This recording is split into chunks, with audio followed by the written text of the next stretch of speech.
It's been common over the years to hear Nintendo referred to as the Disney of gaming. There are two ways to interpret this statement.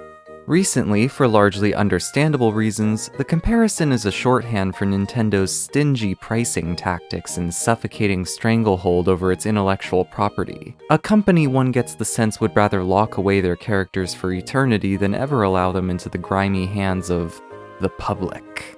The comparison is meant to evoke the image of an archaic, out-of-date, perhaps even cowardly business. As for the other interpretation, this one's far more positive. It attempts to evoke the artistic side of things, the consistent passion and warm feelings one would typically associate with Disney's Renaissance era. The comparison here suggests Nintendo as being a creative powerhouse, a studio publishing novel, industry-leading fun that, despite appearances, is entertaining for the whole family, not just the kids. So which is the correct interpretation of the comparison? Well, both probably, depending on the time and place. But if the times we're talking about are whenever a Mario RPG releases, and the places we're talking about are those Mario RPGs, then I think we have a strong inclination to prefer the latter interpretation. Mario RPGs, all of them, are designed with simplicity in mind relative to its RPG peers. Less equipment slots with more limited customization options, if any at all, simple status effects with little item management required, stats with intentionally low values to keep battles easily readable and quantifiable, and combat encounters with solid if minimal strategic expression. Yet it would be a serious error to label the Mario RPGs as baby's first RPG and leave it at that. It would imply that the Mario RPGs are little more than stepping stones to more authentic, realized experiences. What's missing from baby's first RPG is that there's something innovative, timeless even, about most Mario RPGs, something which ripples and expands the genre as a whole. Mario RPGs are adaptations, in the same way a movie gives visuals to a book, or a video game offers interactability to a movie. In this case, Mario RPGs have to figure out how to translate the mad hoppings of an Italian plumber over nondescript platforms into a narratively cohesive setting that intuitively allows for things like gear acquisition, progression systems, and turn-based combat. The things one would expect to see in an RPG. To help bridge the gap between platformer and role-playing then, Mario RPGs have chiefly decided to lean on environmental gimmicks and movement puzzles, almost more akin to an action-adventure game with real-time combat swapped out. But even that's somewhat murky because the turn-based combat is more real-time than expected. I'm frankly not well versed enough into the history of the genre to claim that the Mario RPGs pioneered action commands, but it would be difficult to argue they didn't launch the concept into broader public consciousness. Any discussion of action commands, timed hits or blocks after actions have been selected, will almost inevitably lead the conversation back to the Mario RPGs. It would seem the Mario RPGs have had enough influence as RPGs to add to the genre's lexicon. That has to indicate something. Of course, praising Nintendo for popularizing action commands wouldn't really be fair. Mario RPG was, after all, developed by Square. Nintendo just published it, although perhaps that's enough to add a point to Nintendo's credibility. What adds far more points is that action commands were only the beginning when it came to the Mario RPG's creativity. Even without Square, they would continue to do unexpected things for the genre. Both Mario RPG series would push action commands further, becoming more involved and fundamental. Then one sub-series would begin a never-ending debate about which genre it should actually be. As for the other sub-series, well, that finally brings us to the main event. Bowser's Inside Story, and Dream Team by extension, is a very strange game, isn't it? Strange for a whole lot of reasons, but in this instance, I mean solely in terms of what it asks you to do while playing it. Bowser's Inside Story is a game utterly entranced with its hardware. More so than its predecessor, cutscenes are choreographed across the dual screens, as well as most of Mario and Luigi's Bros attacks. Meanwhile, the game has you tapping away at the touchscreen both in combat as well as for overworld platforming. Then occasionally, the game decides it's time to flip the entire console 90 degrees so you can have a whole boss battle completely choreographed across the dual screens while exclusively tapping away at the touchscreen, and blowing air into the mic for good measure. Again, unusual behavior in this turn-based RPG.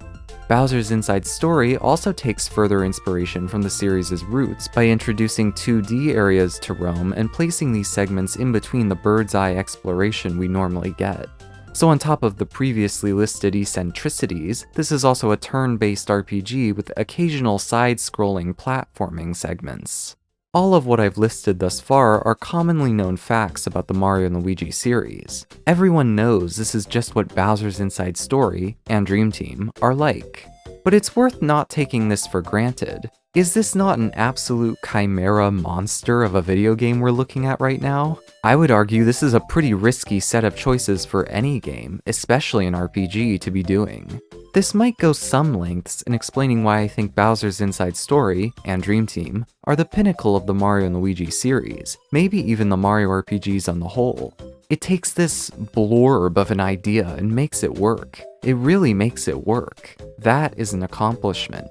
But maybe this isn't so much of a surprise. Bowser's Inside Story is, in some sense, a game based on the very idea of seeing familiar elements configured anew, stronger than before. There's a reason why you don't see a lot of games try to do as many things as Bowser's Inside Story. Or maybe more realistically, the games that do tend to be the kinds no one wants to talk about for any longer than necessary. With its various mechanics and styles, a game like Bowser's Inside Story could have easily found itself untethered and lost among too many half-baked ideas. A strong central theming keeps the various concepts united. The first act of the game establishes a clear formula for how the game will proceed. Bowser will drive the top-down 3D overworld exploration until some event prompts Mario and Luigi to explore Bowser's innards in 2D. Rinse and repeat, barring two exceptions. Naturally, the way these spaces are designed are much different from each other, accounting for both the characters and the dimensions. It is often more difficult to maintain a mental map of how a sprawling 2D space connects to itself than a 3D one, on account of the increased abstraction offered by the perspective. It becomes even more difficult when many of those screens are connected by pipes that have no visible or tangible connection to any other place, as is the case with most of the 2D sections. As such, the zones inside Bowser like to play up their spatial elements in maze-like qualities. The pump works feature bone platforms that block entrances to items, but are accessible by following them across screens. These platforms are later used for some light puzzles where you have to push an orb across different screens to get it into the correct vertical orientation. The Flab Zone is explicitly a maze where you have to answer quiz questions about Bowser in order for the Nutsaglobin to tell us the correct path. Or you could simply brute force it with the map, but don't tell anyone I said that. The most interesting 2D section, though, has to be the Energy Hold. The area plays out like the best kind of Zelda dungeon. There's a central room with 5 branching paths and a central door, and the goal is to work through each path and light up all the star fragments to open the central door. But you can't do the paths in any order. Some of them require you to have the Drill Bros, effectively the dungeon item. But you can't get the Drill Bros until you open a partial star door hidden in one of the pathways, meaning you must complete the pathways that will light up the correct star fragments first. Furthermore, after the Drill Bros has been obtained, there's an optional door that requires a different star pattern. But if you've done the paths in the wrong order, you might have lit up too many panels, requiring you to go back to one of the previous paths and unlight a fragment to open the door.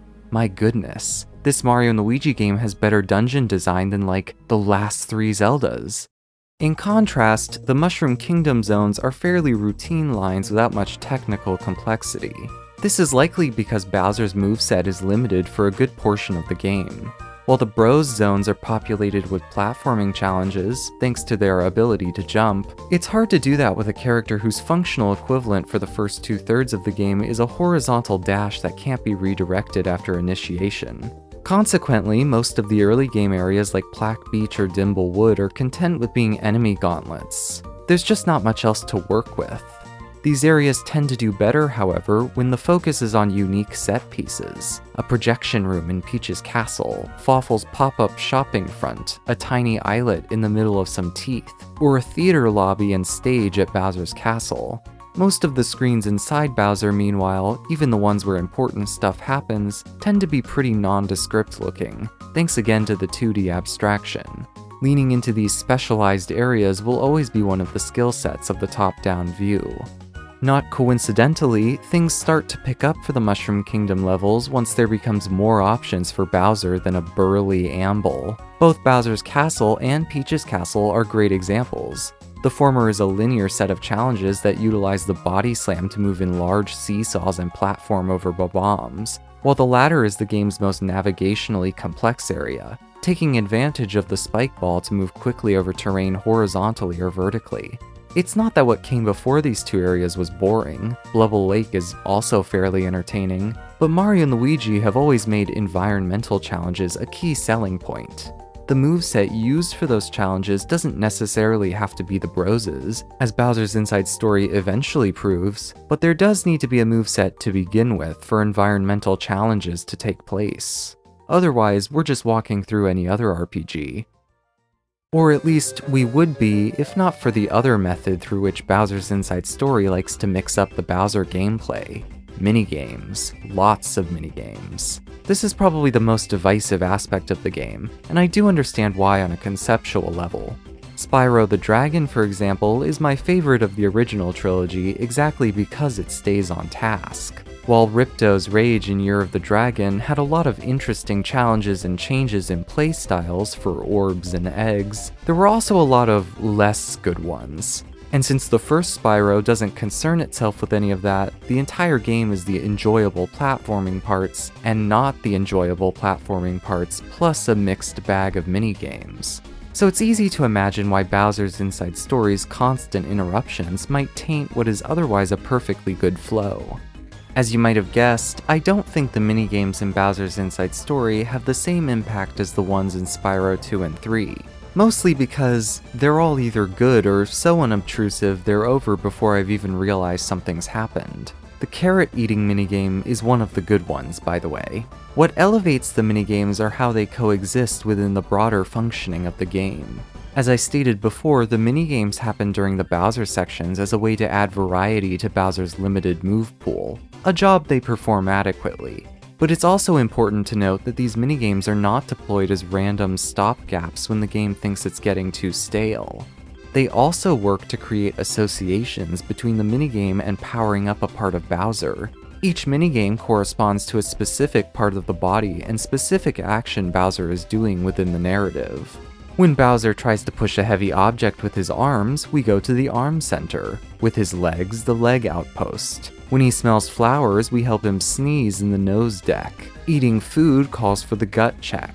Amusingly, Bowser's Inside Story seeks to explain why Bowser is always getting huge in Mario games, although this particular game precedes many of the most notable examples, so they give him the innate ability to grow while in mortal danger, nested within the rump command.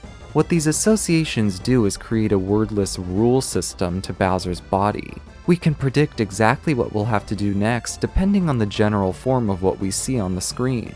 Bowser's holding up a giant cannonball? That's definitely going to be a trip to the arm center. Squished under the foot of Peach's castle? It's only obvious that we'll be going to the rump command. These minigames are a great way to see how Bowser's Inside Story makes a method out of the madness. The game limits instances of certain mechanics according to who is being played. For example, Bowser only deals with touch controls during combat, while Mario and company only deal with them in the overworld. This is an especially sensible approach. It's easiest to work with the stylus when the action is already focused on the touchscreen. The inside of Bowser only displays on the bottom screen, so that's a great location to corral the touch-based games and mechanics. While combat is the only part of Bowser's gameplay not on the top screen, so that's the most intuitive location for him to engage in stylus actions. All of this context helps to realize the central conceit of the game, the creation of two distinct yet interrelated settings, the Mushroom Kingdom with Bowser and his labyrinthine insides with Mario and Luigi.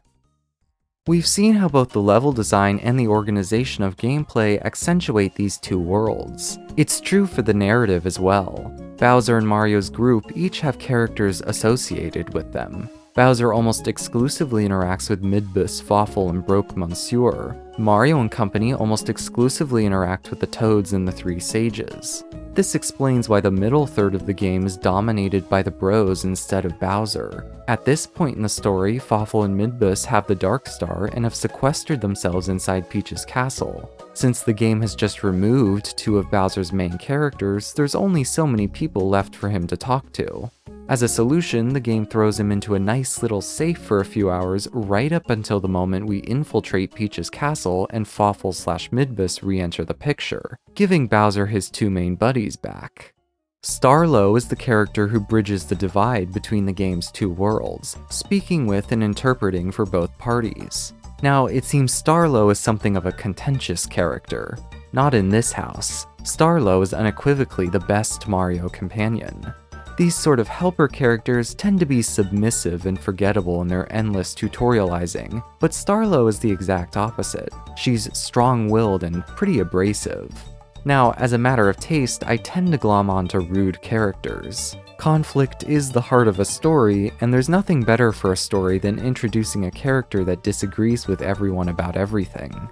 Her characterization alone would rank her pretty highly for me, but Starlow is also a good character because she serves the narrative well. People dislike a partner like Kirsty for being unlikable and Sticker Star, but those bits of rudeness are about the only enjoyable part. No, the problem with Sticker Star is that it has like 8 lines of dialogue, so we never really get a good sense of her, but actually that it just doesn't do anything with her. Kirsty would be a better character if she were both significantly meaner, and the story had a meaningful reason for her to act that way, which is what Starlow is. There is a meaningful reason for her to act the way she does. It's because Bowser, an immature and selfish kind of guy, needs to play off of someone obstinate over the course of the game. Someone with a personality willing to match energy and tell him, nuh-uh. Someone who can humble him a little. Think of how much worse Bowser's Inside Story would be if Chippy were the typical pliant tutorial giver who was intimidated by Bowser's every threat. It would be horrifically boring, and it would destroy the purpose of Starlow even being there, to get Bowser, whether he wants to or not, to realize that working with his neighbors in the Mushroom Kingdom produces better results than working against.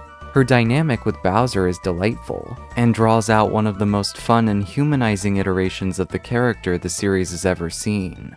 Starlow is a big reason why Bowser's Inside Story has the definitive Bowser take. As an aside, since we're on the subject of characters, it would be remiss of me not to point out the comedy writing in this comedy RPG.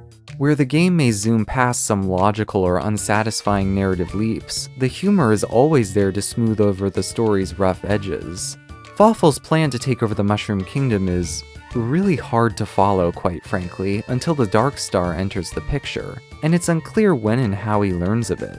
But it almost doesn't matter because Fawful's antics are a real show stealer for the first third of the game. The Luigi bits of him needing to be dragged into bosses are great, as are the occasional sprite-based comedy sketches between the bros that feature little to no dialogue. And a particular shout out to the Lumbar Nook break segment, which feels like the precursor to the 3DS era's incessant messaging about how you should stop playing the game and take a break. In general, there's a bite to Bowser's Inside Story's comedy that isn't necessarily expected from a series like Mario, that was actually par for the course in most Mario RPGs. I think the callousness of many of its characters is one of the key things that has made its comedy age so well, as opposed to, say, Brothership, which is less humorous of a game overall, in due part because everyone is so nice and pleasant. I absolutely need more characters calling each other weird little babbling nerds in my Mario games. By splitting the game into two distinctive worlds, Bowser's Inside Story manages to weave together a surprising number of mechanics in an orderly, systematic way. This keeps the game focused and the interruptions natural. But there's one last secret ingredient the game uses to really solidify the experience. It's the pacing. Coming from a game like Brothership, Bowser's Inside Story is a system shock. Virtually no area in the game is longer than an hour or an hour and a half. And these are maximums. On top of that, things are constantly happening in that hour or hour and a half. A minigame, an important story beat, a boss. There's an effective crescendo of action in each area that maintains through the whole game. Consider the first visit to Dimble Wood. It starts out about how you'd expect. Wander through a few screens, get accustomed to the new enemy types, navigate some basic puzzles. Then you reach Wiggler's Garden, and the game goes out of control. A new minigame leads to a Bowser boss against Wiggler, which alone would have been enough for a satisfying end to Dimble Wood. Yet immediately after, Bowser's stomach ache summons Mario and Luigi to the nerve cluster for a Mario and Luigi boss. But we're still not done. Immediately after that, the game decides to throw Bowser's castle on top of us, leading to another new minigame and then the first giant Bowser fight, in the course of 30 minutes. Only then do we get some downtime, and by downtime I mean it's only about 30 more minutes before we reach Fawful's Theater. This is like 3 separate area climaxes stacked on top of each other. When people refer to Bowser's Inside Story being one of, if not the best Mario RPG, I'm certain it's exciting sequences like this that motivate the response. This is certainly why the final act of the game works so well. Unusually, the last 3 to 4 hours of Bowser's Inside Story take place entirely in Peach's castle, which is the longest sustained time any area gets. It's not an exaggeration to say Peach's castle is nearly a quarter of the video game. But like the back half of Dimble Wood, this fact doesn't end up being a pace killer because Peach's castle keeps the momentum up the entire time, and then some. First is a Mario and Luigi segment in the courtyard, leading to a boss with Junker. Then Bowser takes control with a new ability, and we explore the castle proper, leading to a boss with Midbus. This leads to a 2D segment in the airway, leading to a boss with the Dark Star. Then we get one final segment with Bowser, where the game hits us with a boss rush of Peach's Castle, Dark Fawful, and then Dark Bowser, with very little breathing room in between. The game is consistent in using its bosses to act as mini climaxes for each segment, and that consistency is the key. This is how most games use boss battles, but in Bowser's Inside Story, rarely is there a disappointing moment or a, "Oh, was that all?" Instead, Bowser's Inside Story more often than not exceeds expectations on a moment-to-moment basis. That feeling of, "I did not expect to be doing this right now," tends to be more propulsive than "time to explore another hour-long dungeon." Here is a final 4 hours that seem to fly by. In fact, if I were to identify a single segment of Bowser's Inside Story as the weakest, I'd have to point the finger at the third Star Cure. Why? It's because the game's flow has been disrupted and the consistency broken. You may think this happens earlier when Mario and Luigi are first forced to leave Bowser, but look at what the game does in this instance. It tells you about the Star Cures, throws a boss at you, and then the bros return to Bowser to continue the regularly scheduled routine of Bowser plays in the overworld, then a 2D section inside him. The first 2 Star Cures play by the rules, more or less. Meanwhile, the third Star Cure is looser with its structure. After exploring a new part of Plaque Beach, you're directed to find attack pieces within Dimble Wood, leading to a small event with the Sock Ops trying to eat Mario. You return to Plaque Beach and show off your new bros move to Chakron, and he gives you the cure. It's an uncharacteristically relaxed section of the game. None of it culminates in any boss or new minigame or narrative twist, though it easily could have with the Sock Ops or Chakron. It's not that the third Star Cure is bad. I'd hesitate to call any portion of Bowser's Inside Story bad, but it is the game doing Mario and Luigi at its most formulaic. We're no longer playing with any of its unique characteristics, the split between 2D or 3D worlds, or really the Bowser of it all. It is the one point in the game where things play out exactly as expected, and no extra. Would the game benefit from instead exploring the 2D environments and Bowser a little more? It certainly would. It's no secret that fast-paced adventures, the kind that throws so many ideas out you barely have time to register them, is exactly the environment the Mario series thrives on. I've made this point many times before, but the weakness of this approach is that these games will not have much interest in thoroughly exploring its ideas and mechanics. It's more about width than depth. Does Bowser's Inside Story fully explore what's possible in 2D? It certainly does not. Proportionate to the whole game, not much time is spent exploring 2D spaces. Consider the fact that there are actually only 5 large areas inside Bowser, and one of them is the Trash Pit, the game's tutorial area. This means the game only really gets 4 chances to say everything it wants to in 2D. And besides the energy hold, I'm not sure they do. The airway, the final 2D segment of the game, should be the culmination of these mechanics, but it's considerably easier to navigate than the hold. The area starts to play with some ice physics, but this concept is more or less abandoned after some starting level puzzles in favor of moving globe-in platforms. An area this ominous yearns for something more complex, I think. Other aspects of the game get short shrift thanks to how compressed everything is. I was shocked at how many bros attacks are in this game, how many I'd completely forgot about in the years since I had last played, but I quickly realized why I'd forgotten these attacks. There's barely an opportunity to use some of them. The Super Bouncer, Mighty Meteor, and Spin Pipe are almost immediately outclassed by the likes of the Snack Basket, Magic Window, and Falling Star, and I didn't use those latter three more than a few times because you get them so late. They get one boss to shine, and that's about it. It feels like I had ended the game without a full grasp or appreciation of the Bros' moveset. There is at least a challenge node, but it would have been nice to give each of these attacks breathing room in the story proper. Dream Team will go on to showcase a more well-rounded and meaningful application of this same set of mechanics, and inadvertently highlight how much Bowser's Inside Story left on the table. Trust me, I have a lot of notes on this front. But these deficits, as I've described them, are only deficits to an extent. The consequence of a game too excited to show off the next new thing. And when the next thing is just as entertaining as the last, it's hard to complain. I'll give Bowser's Inside Story its due. For a series that would become mired in pacing controversies, here's a game that's cracked the case. Dull is definitely not a word I'd ever use to describe it. Bowser's Inside Story has a fixation on things getting big, as in, things literally, physically growing in size. Both the heroes and villains must use this to their advantage while enacting their schemes.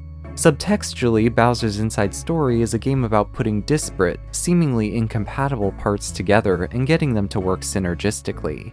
When this procedure fails, the outcome is a bloated mess that struggles to move, immobilized by its many pieces, each vying for different destinations. But when those pieces are put into harmony, it leads to incredible, previously unknown strength. Mario and Luigi and Bowser are adversaries, that much can be certain. Fawful plans to have Bowser subsume them and leave the Mushroom Kingdom weaker in their absence. Instead, Fawful gives the Bros an unlikely opportunity to partner with Bowser, resulting in an even fiercer force than either the Bros or Bowser could have mustered by themselves.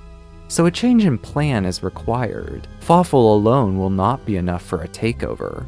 In the airway, the Dark Star selects specific genes from Bowser's DNA to combine with and make more powerful. Fawful similarly seeks to combine himself with the Dark Star. Starlow points out the significance of these combinations.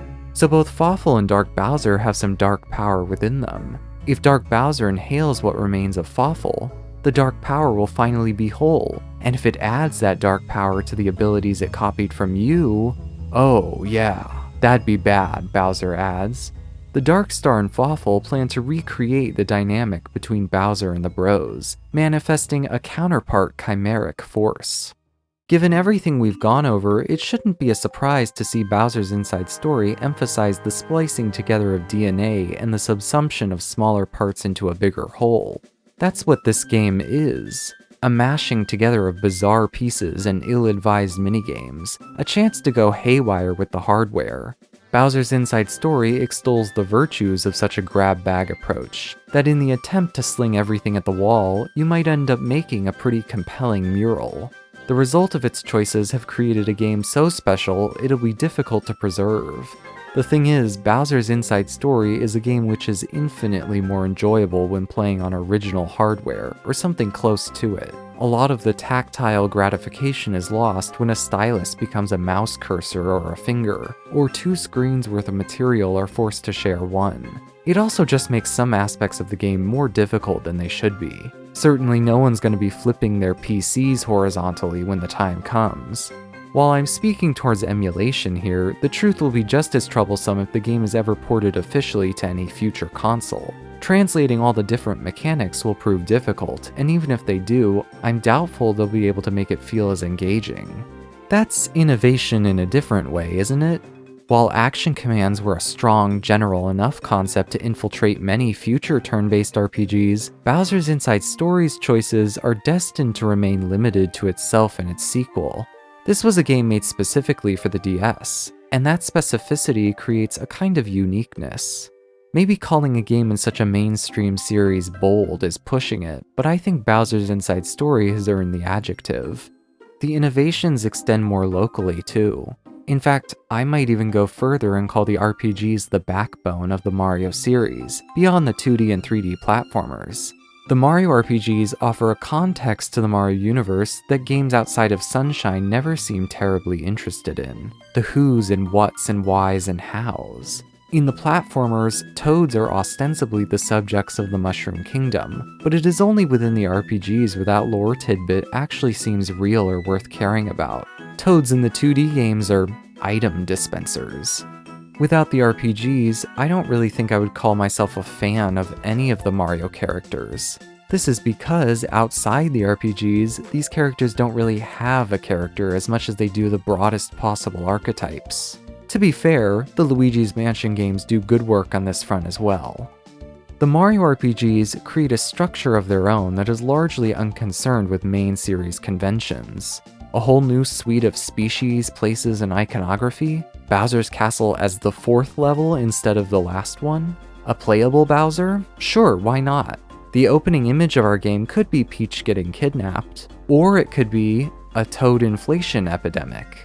The games have been out for so long, these aspects have become trivial facts about them, but it's worth not taking this for granted. The Mario RPGs are provocative video games. And to those somehow uninitiated, if you want to understand why the Mario series is as beloved as it is, or why it ought to be, I can think of no better starting argument than Bowser's Inside Story.